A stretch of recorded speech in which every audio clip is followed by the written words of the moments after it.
So Sirui has done it again. They have released two brand new Nightwalker Cine lenses, a 16mm and a 75mm T1.2.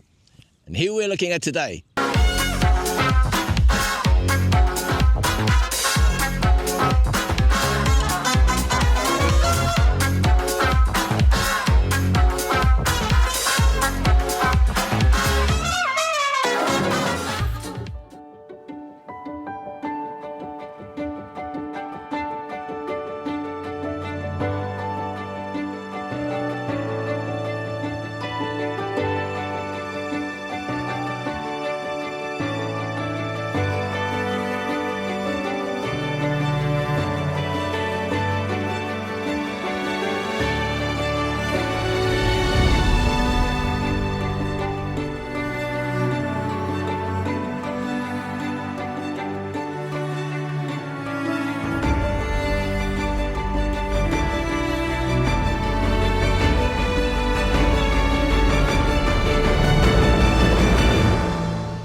Hi, it's Cheng here from RED35. Yes, today we are looking at two brand new Nightwalker series lenses from Sirui, the 16 and the 75mm T1.2.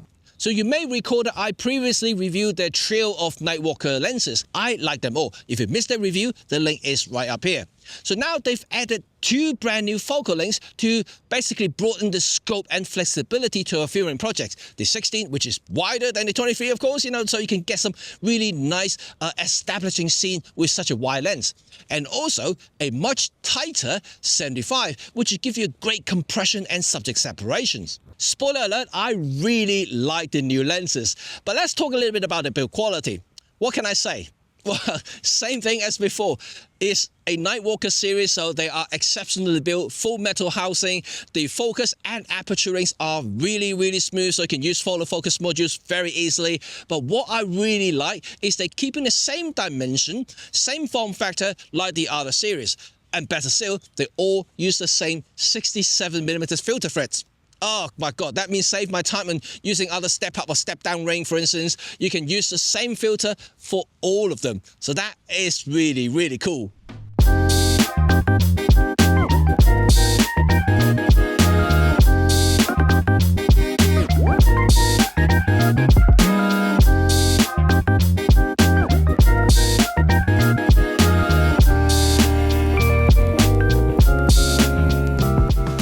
So let's talk a little bit about the image quality of the new lenses. Well, they are actually a step up from the original trio.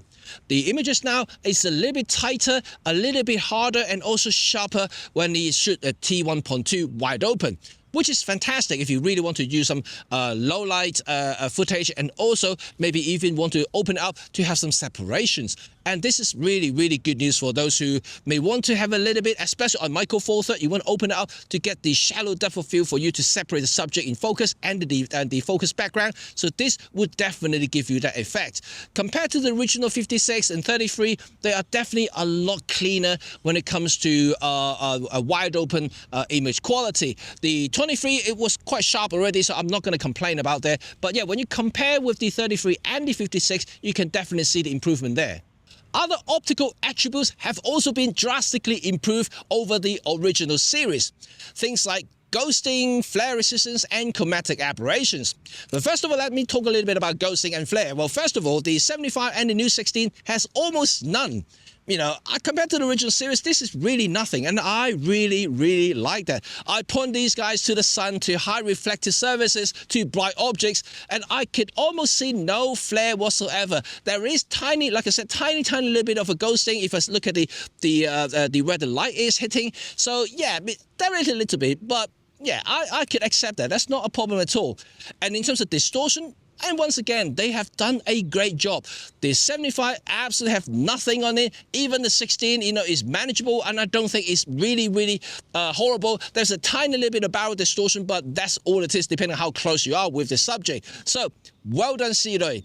And finally, chromatic aberrations. Well, this is a T1.2. You kind of expect a little bit of these purple fringings and green casts and things like that when you shoot a wide open T1.2.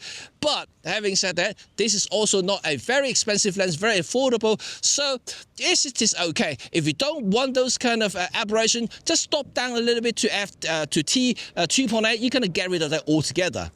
Finally, let's talk a little bit about breathing and colors. Breathing is obviously important, especially when it comes to a long focal length like this 75. Right, it has a high compression ratio, so you're gonna see the breathing if it has any. But I'm happy to say that there is absolutely none with the 75, as well as the 16, which is fantastic. So if you want to rack focus, yeah, you're going to have no problem doing that with the new lenses. And now let's talk a little bit about the colors, which is also very critical when it comes to post-production. Especially now, Sirui has 5 Cine lenses, and you don't want to color match them, in post-production because it could be time-consuming, right?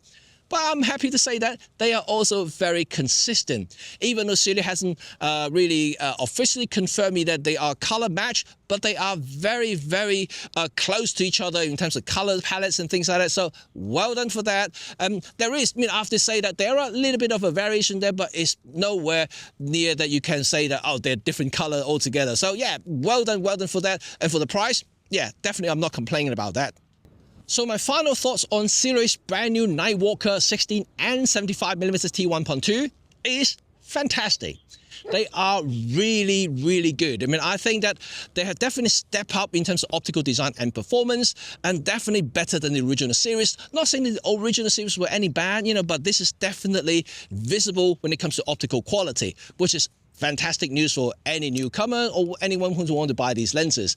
So well done, Sirui, and I really enjoy these lenses. And I want to see some ultra wide as well, because I know 16 is wide, but when it comes to confined spaces, you probably still want to use something wider than 16, something like 6mm from Laowa, for instance. That will be wide, and so maybe perhaps in the future another wide lens from you guys, and that will be quite cool. But having said that, I do enjoy the series, and now you basically completed a selection of Cine lenses all the way from 16 to 75, which is quite a range for Micro Four Third. And having said that, yes, Micro Four Third. They are available for APS-C and Micro Four Third mounts, which I really say thank you, because there aren't many Micro Four Third Cine lenses these days. And I'm really happy to see Cine continue to support Micro Four Third. So that's a big bonus for all the Micro Four Third filmmakers out there. So well done, and thank you for that. So anyway, this is my thoughts, and what do you guys think? Leave some comments down below, and yeah, also check out the Kickstarter campaigns. I'm going to put the link in the description so you can check out, because they are newly announced. And yeah, so check it out so if you can see some perks and things like that. Hopefully you can get some discount out of it. So until next time, you know what to do. Give me a thumb if you like this video, and sub if you want to stay in touch with all things photography and filmmaking. Peace.